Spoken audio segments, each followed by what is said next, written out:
Question. It is interesting to consider the statement of many creators, as even this is an outside-of-the-box statement. So the term God is in fact a very loose thing. One must now narrow things down to creator of this earth and universe, perhaps. Well, I have a video where I talk about how, it's actually titled, How the World Was Created. And in this I go into more in-depth about this. But the statement that there are many creators comes from the fact that we live in a specific world of form. And our world of form is based on certain principles. There could be many other ways to create a world of form than ours. But in order to create our specific world of form, choices had to be made. It wasn't just random. It wasn't just that there's only one way to create a world of form. Right? There are many ways to do this. So choices had to be made, and choices can only be made by a self-aware being. A robot cannot make choices. The laws of nature do not make choices. So our world of form was created by a specific created being called, for practical purposes, the Creator. But there are many other worlds of form besides ours. Many other creators who have created their own worlds of form. I don't even know how many there are, but I have a very clear sense from the Ascended Masters we are talking innumerable. I mean, enormous numbers, unfathomable numbers. And in a sense, I'm not particularly concerned about it because I am in this particular world of form, and my concern is to graduate from this world, and then I can later worry about the others, one thing at a time.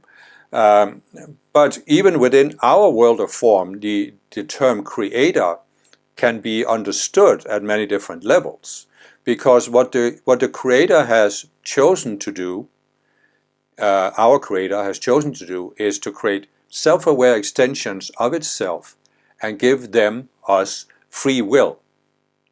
And what we are all meant to do is be co-creators with our creator. In other words, we are not robots, we are not slaves, we are participants.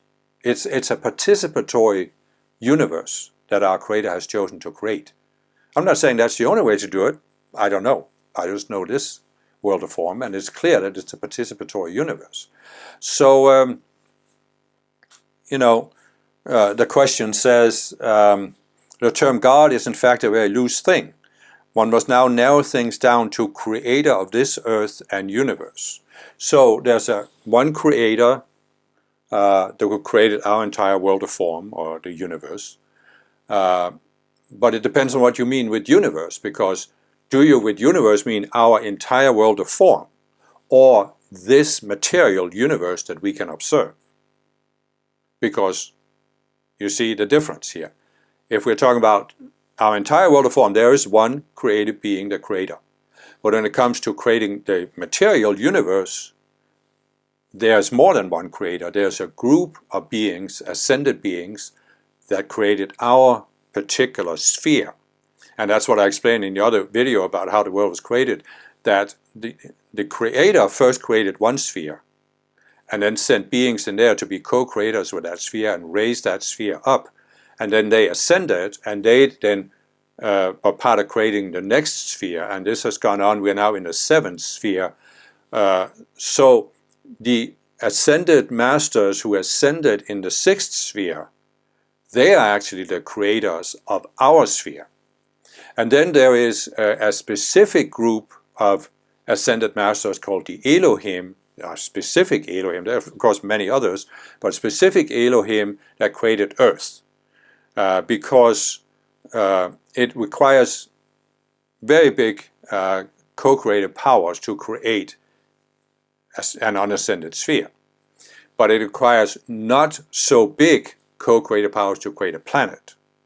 It requires higher co-creative powers to create a solar system and a galaxy and so forth. So you see that there are layers of beings that have created the various layers of the universe.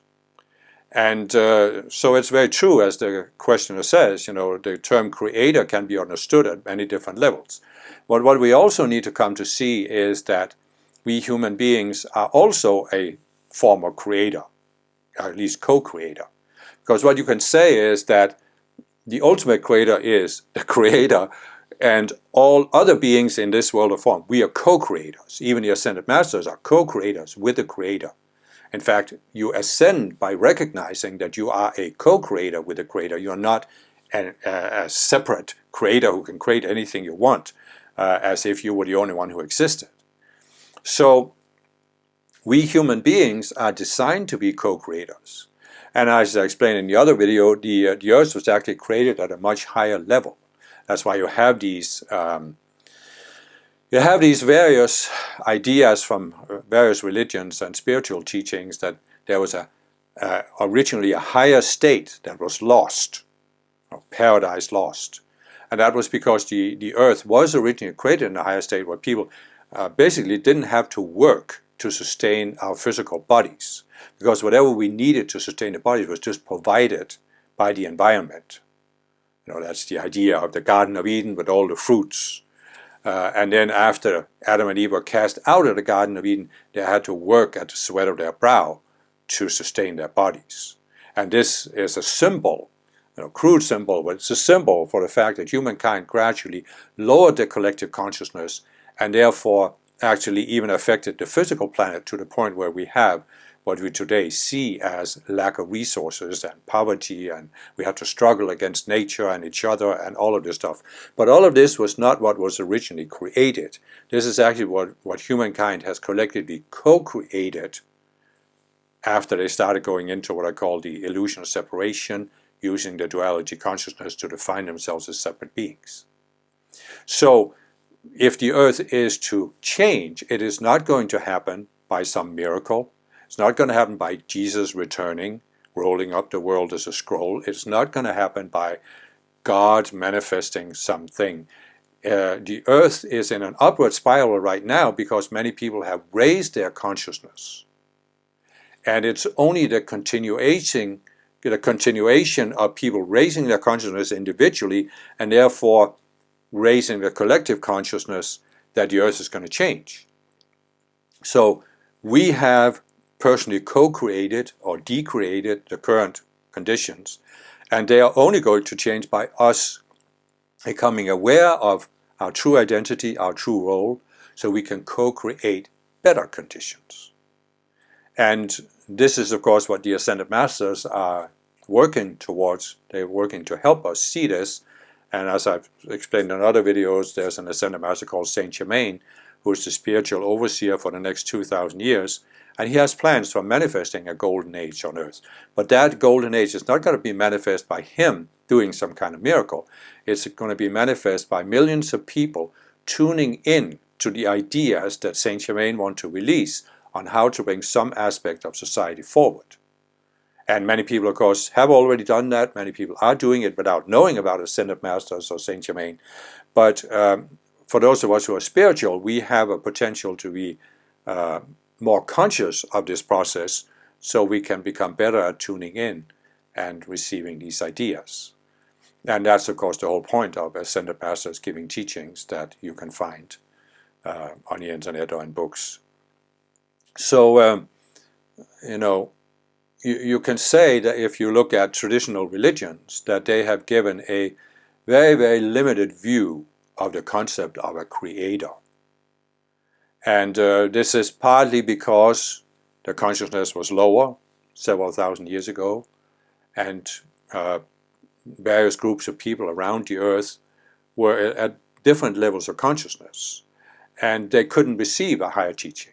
I mean, the teaching that the Ascended Masters are giving today, for example, in the video, How the World Was Created, it requires a certain level of consciousness for you even to be willing to consider it, let alone really grasp it and intuitively sense the reality of it.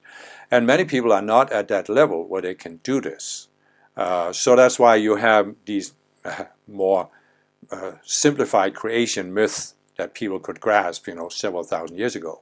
But of course, you know, to think that the Old Testament, which was received several thousand years ago, that can give you an accurate and a full description of the Creator is really not realistic whatsoever. I'm trying to be diplomatic here. Because look at the consciousness back then, how much lower it was. And I'm not just talking about outer knowledge of the world. Obviously, we have progressed in our outer knowledge and technology, but we have also progressed in our, we might call it humanity, where you see democratic societies as an expression of this fact that we have come up to a higher level. I mean, you look at the Old Testament of the Bible, for example. What is the basic law? An eye for an eye and a tooth for a tooth. You have a Cain and Abel, and Cain saying, "Am I my brother's keeper?" And many people felt that way. But today in the democratic societies, you're seeing people are acknowledging we are all each other's keeper. And that's why we can manifest a higher society that's more compassionate, that isn't based on an eye for an eye, but actually based on Jesus' higher teaching of turning the other cheek. And so all I'm trying to say with this is that as the consciousness is raised, naturally we can receive and grasp a higher teaching of how the world was created. And right now, at least, who knows what will happen in the future, but right now really the most profound teaching I have found is this, that we are co-creators. We are meant to be co-creators. And we are the ones who are determining collectively the future of the planet. And of course our own futures as well. Because the universe really is a kind of mirror or kind of reality simulator where it can only reflect back to us what we are projecting out with the identity, mental and emotional minds. So if you want to use the term creator loosely, we are all creators. And we are constantly creating because, even though most people are not aware of it, we have these matrices, mental images in our emotional, mental and identity bodies. And we are constantly projecting out through them. I mean, even at the conscious level, people have a worldview. And so they're constantly projecting out. For example, do you live on a friendly planet or an unfriendly planet? Is the planet willing to give you what you need, or do you have to struggle for everything? That's a very basic question, and you can see many people are still projecting out, even consciously, but also subconsciously. They are living on an unfriendly planet, where they have to struggle against nature, struggle against other people, and life is just a struggle, which is the first noble truth of the Buddha. Life is suffering, but life is suffering because you are in a state of mind where you are projecting out that life is suffering, and the cosmic mirror, the reality simulator, can only give you back physical conditions that are picture what you are projecting out. In other words, if you really want to use the term creator in the loosest way, we are creators of our own reality. And our reality isn't really going to change until we see that, we acknowledge that, and we say, then I better look at what I'm projecting out. I better look at these images I have in my subconscious mind so that I can project out the kind of world that I actually want to live in. Because right now, if you look at humanity, you can see that most people are not living in the world they want to live in. But why is that? Well, everybody thinks that's because God or the laws of nature or a random chance has created the world this way, and this is the only way the world can be. But think about it. If people are dissatisfied with the way the world is, how can they be dissatisfied if they don't have a sense that it could be different? Is a cow grazing in the field, is it dissatisfied? Is it thinking about, oh, the world should be different, I shouldn't have to chew this grass 4 times in order to survive? No, it's not. But we are, because we're self-aware beings, because we are co-creators, and we know that we could co-create something better. If we didn't know this, we couldn't even be dissatisfied with it. But what are we dissatisfied with? Well, we're dissatisfied with ourselves. And that's what we need to come to recognize and say, okay, let's forget all about this waiting for God to change the earth or waiting for nature. Let's co-create a better planet, a better society to live on.